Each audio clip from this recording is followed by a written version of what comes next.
അസ്സലാമു അലൈക്കും വറഹ്മത്തുള്ളാഹി തആല വബറകാതുഹു. ജൽവായ മദീനയുടെ ഈ വർണ്ണാഭമായ വേദിയിൽ ഞാൻ നിങ്ങളോടൊരു കൊച്ചു കഥ പറയാം. എൻ്റെ കഥയുടെ പേര് പ്രജാക്ഷേമ താല്പര്യനായ ഒരു രാജാവ്. ധാരാളം ഇബാദത്തുകൾ ചെയ്ത് ഖുർആൻ മനഃപ്പാഠമാക്കിയ മഹമൂദ് ലഫന്തി ആയിരുന്നു ആ രാജാവ്. തൻ്റെ രാജ്യത്തെ 7 പ്രവിശ്യകളാക്കി പല നാട്ടുരാജാക്കന്മാർക്കും വിഭജിച്ചു നൽകി. അതിലൊരു രാജാവിന് സുന്ദരിയായ ഒരു മകളുണ്ടായിരുന്നു. ആ മകളുടെ പേര് സുഹറ. സുഹറയുമായി മഹമൂദ് ലഫന്തിയുടെ വിവാഹം ഉറപ്പിച്ച് വെച്ചിരിക്കുകയായിരുന്നു. ഒരു ദിവസം നായാട്ടിനായി മഹമൂദ് ലഫന്തി ദേഹത്തൊക്കെ എണ്ണ തേച്ച് കൊട്ടാര മറ്റുപാവിലൂടെ ഉലാത്തുകയായിരുന്നു. ഖുർആൻ പാരായണത്തിൽ അതീവ താല്പര്യം കാണിച്ച മഹമൂദ് ലഫന്തിയുടെ ആദരങ്ങളാൽ ഖുർആൻ സദാ മൊഴിഞ്ഞുകൊണ്ടിരുന്നു. ആലിംറാനിലെ 26-ാമത്തെ ആയത്തിലെത്തിയപ്പോൾ മഹമൂദ് ലഫന്തിക്കൊരു സംശയം. എല്ലാ അധികാരവും നൽകുന്നവനും എടുക്കുന്നവനും നീയാണെങ്കിൽ എൻ്റെ ഈ അധികാരം ഈ സെക്കൻഡിൽ നീ എങ്ങനെ ഇല്ലാതാക്കും? പെട്ടെന്ന് ഒരു ഭടൻ ഓടി വന്ന് പറഞ്ഞു, മഹാരാജാവേ മഹാരാജാവേ, കൊട്ടാര മറ്റുഭാഗിൽ ഒരു പുലി. പുലിയോ? മഹമൂദ് ലഫന്തി കൊട്ടാര മുറ്റത്തെത്തി. ഭടന്മാർ കൈവതും ശ്രമിച്ചു, പക്ഷെ പുലി പിന്മാറുന്ന പ്രശ്നമില്ല. അവസാനം മഹമൂദ് ലഫന്തി തൻ്റെ ഉടവാൾ വലിച്ചൂരി പുലിക്ക് നേരെ നീങ്ങി. അത് ഇടതൂർന്ന് നിൽക്കുന്ന ഒരു കാട്ടിലേക്ക് ഓടി. പിറകെ മഹമൂദ് ലഫന്തി കുതിരപ്പുറത്തും. ദീർഘനേരത്തെ പരിശ്രമത്തിൽ പുലി കാട്ടിൽ അപ്രത്യക്ഷനായി. ക്ഷീണം കാരണം മഹമൂദ് ലഫന്തി പാറപ്പുതലത്ത് കിടന്ന് ഉറങ്ങിപ്പോയി.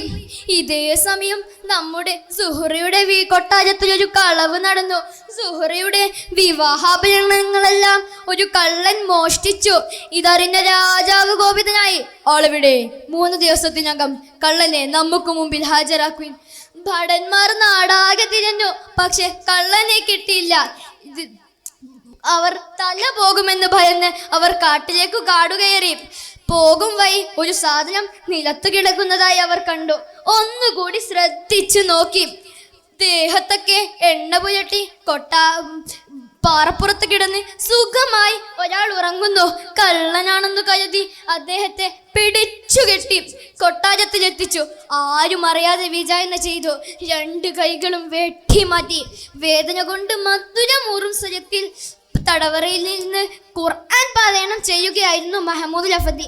അതിലാകൃഷ്ടയായ സുഹറ തൻ്റെ ഉസ്താദായി ലഭിക്കാൻ മഹമൂദ് ലഫന്തി ആലോചിച്ചു. തൻ്റെ ഭാവി വരനാണെന്നറിയാതെ ഖുർആൻ ക്ലാസ് ആരംഭിച്ചു.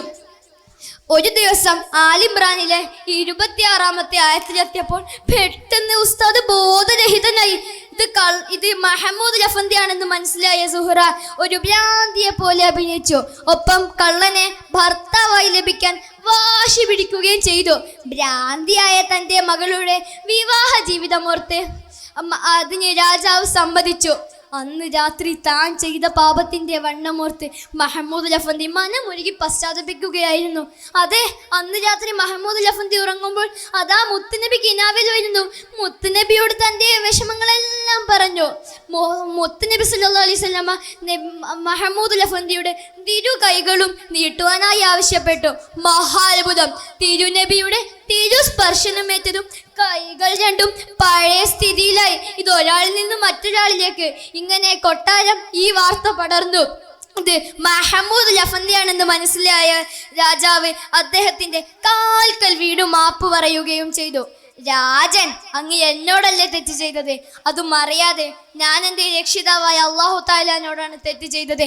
അതിനുള്ള ശിക്ഷയാണ് എനിക്ക് ലഭിച്ചത്. പ്രിയരെ, അല്ലാഹു തആല ഉദ്ദേശിച്ചാൽ ഏതൊരു കാര്യവും മാറി മറിയുമെന്ന് നിങ്ങൾക്ക് മനസ്സിലായില്ലേ? ശുഭം. ഇവിടെ നിർത്തുന്നു ഈ കഥ. അസ്സലാമു അലൈക്കും വറഹ്മത്തുള്ളാഹി വബറകാതുഹു.